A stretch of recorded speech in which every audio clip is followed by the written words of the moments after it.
Il y a des coachs en développement personnel qui te disent « T'es le boss, t'es un champion, ouais, t'es le roi, t'es le meilleur. » Non, moi je te dirais plutôt « C'est ta faute, hein, c'est comme ça que je te donne le contrôle, le pouvoir. » Et regarde, je t'ai écrit un mail sur le sujet, c'est de ta faute. Je parle jamais de politique, ça m'empêche pas d'avoir un avis sur tout ce qui se passe, mais en parler, ça revient à se soumettre, c'est ce que je pense. Regarde les influenceurs politiques et leur communauté. Déjà, regarde-les physiquement les mecs. Généralement, ils sont en mauvaise santé, ils ont des meufs dégueulasses et ils ont pas de fric. Je suis désolé, c'est pas des exemples. Ça marche pas leur truc, ils sont constamment dans la surintellectualisation des problèmes. En gros, ce sont des losers qui justifient leur échec au lieu de bosser sur des solutions individuelles. Ils parlent tout le temps de solutions collectives. Ouais, c'est une esquive. Il faudrait que le groupe fasse... Non. Arrête, il faut pas que les gens y fassent... Non, toi, tu vas faire quoi? Toi, là, tout seul. Donc ils sont dans le débat, pas dans l'action. Ouais, mais le système est contre nous. Posture de victime. Comment tu veux réussir n'importe quel projet si tu ne contrôles rien? Quand tu trouves des raisons à ton échec, tu délègues ta responsabilité. Tu reconnais que c'est pas à toi de faire le taf, tu jettes l'éponge.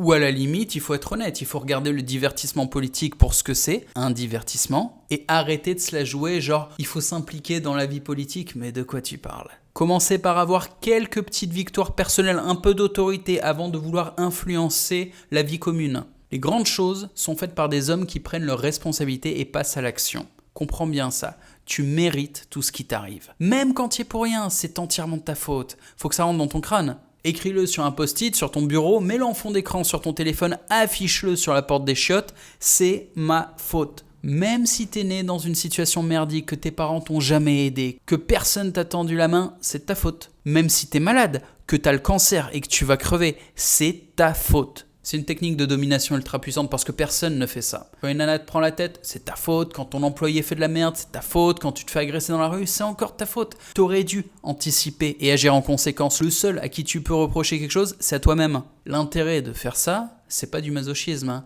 C'est de prendre le contrôle sur n'importe quelle situation. Parce que quand c'est ta faute, ça veut également dire que c'est toi qui es en charge. Bref, c'est toi le boss, c'est toi qui domine, et à la fin de la journée, quand tu finis par atteindre tes objectifs, quand tu te casses le cul en prenant tes responsabilités, il y a un moment ou un autre, si tu fais le boulot, tu finis par y arriver. Et ben, à ce moment-là, c'est toujours toi le boss et personne ne peut te prendre ton succès. Et je finis le mail par le lien pour Power Life. Tu trouveras tous les lives que j'avais fait à l'époque dans DBL dans lesquels je développe ces sujets qui sont basiques, ces sujets de la vie. Il y a une 50aine de lives pédagogiques qui sont à peu près le contenu que j'enseignerai à mes enfants. Bon, bah là, tout est dispo dans un langage d'adulte. Ouais, parce qu'avec mes enfants, je vais essayer, d'avoir un vocabulaire adapté à leur jeune âge.